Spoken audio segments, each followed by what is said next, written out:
Hey there everybody, it's Lynnea, and today I'm going to be using some of the new Simon Hurley Create products to make a fun birthday card. I love this new release, and I especially love these birthday themed items. If you've watched my channel recently, then you know that it has been my goal this year to create more birthday cards. I never seem to send them because I never seem to make them, and I feel like that's a little silly as a card maker. So I have been making birthday cards all year, and when I saw these products, I was so excited because I just love them. So first up, I have this Party Hats background stamp. And what I love about this stamp set is that it is a full cling background, but there are 5 individual birthday hats that if you wanted to, you could pop them out and stamp them individually.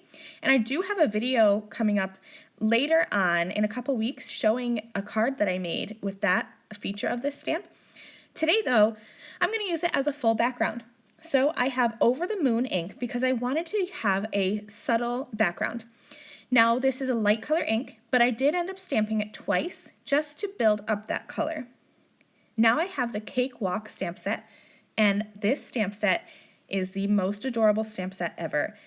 It has a little cupcake, there's an ice cream cone, a cake, a present, and there are little add-on legs and arms so that you can give these little characters, make them into a character basically. You can give them some personality. There's little faces, you can add them or you can leave them off, whatever you want to do. So I stamped out the birthday cake, the cupcake, and the balloon, and I'm going to first add some faces to them. There are 3 different faces, so I added those first. And then you can see I added some legs to the cake and to the cupcake too. So cute. And there are other little features that you can add as well. So there are sprinkles that will perfectly fit the cupcake and the ice cream cone, and they are like layered sprinkles so that they will perfectly go into the layers of the cupcake and the ice cream cone. So fun. There's a little a solid balloon stamp so you could fill that in if you wanted to.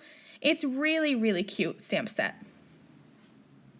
Okay, I'm going to color these images in with just some quick Copic coloring, and I'm going to leave the marker caps up in the middle, the top right-ish section of my screen here, just so that you can see the exact color combinations that I'm using. I color very simply without a lot of fancy blending. I just like to add a little bit of shading, but really there's nothing super fancy. So for most of these colors, I'm using only 2 different shades. So for the cake here, I'm using the BG13 for the icing. I didn't do any shading there. I just kind of colored in those fancy little blips of the icing. And then I'll use BG10 and BG11 for the cake. And I'm just going on coloring, and I am kind of keeping these colors in the yellow, green, and blue color combo. I want to have this to be good for a boy birthday or a girl birthday. So I feel like these colors could be for either one. So I've kind of arranged these images on my card. I cut them out with my scissors. And because I wanted to keep the arrangement the same, I didn't want to mess that up, I used a piece of purple tape so that I could pick up all of those images at once, stamp a sentiment from the Cake Walk stamp set, and then I can add some foam behind those images and just place them down on my card just the way I had them before. Then I'm going to carefully peel back that purple tape, and I will have all of these images adhered onto the card just where I wanted them to go. And that is going to finish off this card. I'm going to add some silver glossy dots. I'll show you that here in a second. I thought it was done, and then I decided to add just a little bit more of extra glitz and glam to this card. So I added some glitter and some silver dots. And that's all. Thank you guys so much for joining me. I'll see you again soon. Bye!